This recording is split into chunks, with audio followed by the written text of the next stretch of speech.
What's up guys, it's Andrew from Motorcycles Offroad, and I have a new video for you today. So I was scrolling through the studio trends kind of thing here. I don't know if you can see it. And one of the options was, it tells you what people are searching. And the search was the most reliable dual sport motorcycle. So I figured, you know what? I've rode tons of motorcycles. I know a bit about that. Let's make a video so hopefully I can offer you guys some sort of value. Because I've been going for a while, so this will be a great place to start. Also, be sure to support your actual YouTubers and hit the thumbs down on all those AI bot YouTube channels. They're worthless. Anyway, let's get right into the video. So let's talk about what makes a reliable dual sport. Well, firstly, there are random small things that could go wrong on every single motorcycle, but you can prepare for this by always having a toolkit specific for your motorbike, and also check forums and for known issues for your particular bike. Most dual sports are older, and you can find tons and tons of information of stuff that is likely to break that you can bulletproof before you even hit the trail. You gotta understand that when manufacturing a motorcycle, they can't consider all possibilities, but the people who have had those bikes in the trenches on the single track that have really beat these bikes know exactly what can go wrong, and that's a great place to start. But when it comes to engine and fuel systems, simplicity, simplicity, simplicity. Single cylinder engines, most commonly with dual sports, just seem to last. This coupled with a lot of bikes have low compression, and you end up with something like the TW200 that is unchanged since the 80s, but yet reliability can never be called into question. These bikes just run forever. Now, if reliability is a big concern of yours, one thing you might want to stay away from is bikes that are tweaked to the edge of their performance. KTM, for example, a lot of their dual sports gets a bad rap for this because they are race ready out of the box, according to them, and by doing this, you're at the peak performance and the edge of what the motorcycle can do as far as shaving off weight and eking out every little bit of power. But with this comes the cost of possibly having engine issues or unreliability on the trail.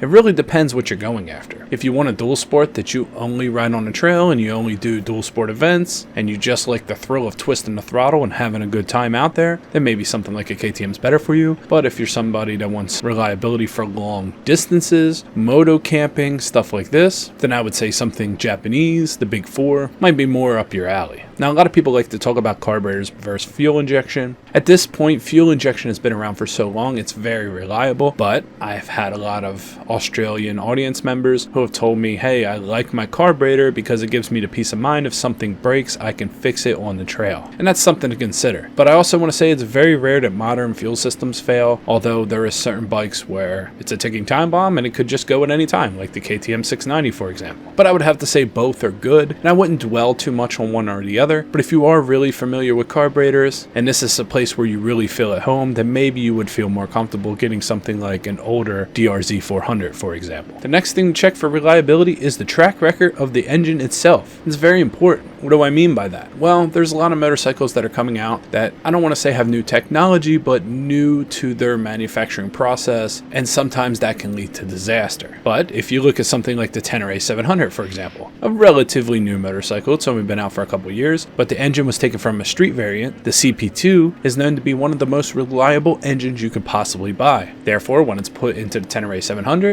you knew that it was going to be a reliable motorcycle. Also, the 300L, for example. Well, the 300L motor is just a stroked out 250L motor, and we know that these bikes last forever. Like, people have put 100,000 miles on these motorcycles without having to rebuild them. That's insane. Now, when I started the channel with the 300L, I did hear a lot of people say, well, you know, the 300L is made in Taiwan and all these other things, and this bike is made in Japan. Well, that doesn't matter all that much. And though that may seem like a sticking point in your head, let me first explain that I am an inspector. I've worked in quality control my whole life, and just because something is put together in another country does not mean it does not meet the standards of the current manufacturer. That manufacturer can dictate every single tolerance on every single part if they wish. Now, Honda may outsource it being put together in Taiwan, but they would also have a third-party inspection team, a third-party supervision, and this really proved out to be true because in 4 years since the 300L has been out, there's very, very few cases of this bike not being reliable. Not every single one would be perfect, and fatigue and issues can appear, but overall, if you're 98% successful on the reliability of your motorcycle, then I would have to say that you're doing a pretty good job. And also keep in mind that a lot of your car manufacturers, the parts come from 13 different countries. It's not just because you buy a specific name means that it's coming directly from that country. This is just something new with motorcycles, and I think that's why people had such a big hang up on it. but alas, that has been proven not to be true. The next thing I would consider is oil sump and service life. And the reason why I say this is because if you take something across the United States, for example, the Trans-American Trail, you can do it on a Honda CRF300L. Sure you can, but you're supposed to change your oil every 700 miles, and with such a short service interval, it's easy to see how you can put excessive wear on a bike that's not really made for such tasks. But then you come to something like their 300L version that calls for 7,000 miles between oil changes, then you know that the vehicle holds an adequate amount of oil to keep the engine very lubricated without having to worry about extra dust getting in there and causing a problem. As far as I'm aware of, Yamaha, Suzuki, Kawasaki, and Honda all have variants of motorcycles that can do the entire across the United States trip of 3,500 miles without even needing an oil change. So that's definitely something to keep in mind when it comes to reliability, right? Is how cool and how lubricated your engine's going to be. We should also briefly talk about tires and rim selection. So generally when it comes to off-road, I feel that a spoked rim is the best. It allows flexibility. It also won't smash and crack when you hit rocks. But at the other side, you can also argue that a tubeless system is easier to repair. During a puncture wound, you can just plug it and get yourself home. Both are valid arguments, but overall the king of off-road is definitely a spoke system. So I tested and did a review of the NewTek tubeless system, which some people had mixed reviews with. For me, it was absolutely perfect. It gave me the best of both worlds. You're able to, one, keep your spoke system. Two, it has a very powerful inner tube that stops you from bending your rim when you lower your tires very low. And then it also allows you to plug the outer tire and run very low PSI, which comes in handy when you do a lot of sand like I do. Now, it does feel kind of out of place to mention something like this when it comes to motorcycle reliability, because you could get something to swap from one bike to another on either of these setups, but a lot of people don't do that and they deal with what they have stocked. So after all, I feel it's worth mentioning. And if you want to learn more about that NewTek system, I'll link it in the comments below, but also keep in mind it's not DOT approved, though once again, I've had no issues whatsoever. And next, let me actually give you my opinion on some of the most reliable motorcycles I've owned. Well, I talked about the Tenere 700, never had an issue, although it was new, there's a caveat there, but never had an issue, nothing broke on that motorcycle.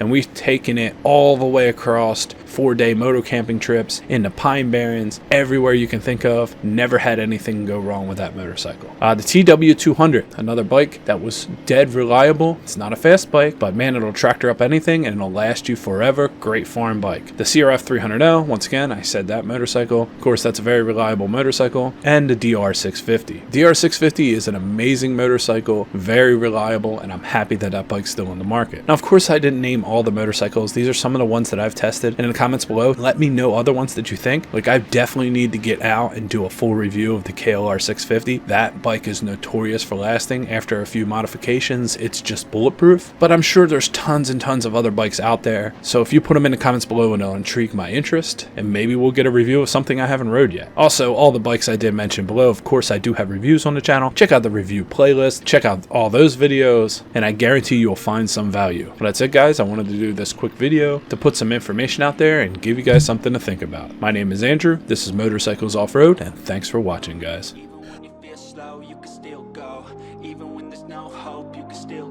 I never answer to no, man, I still go.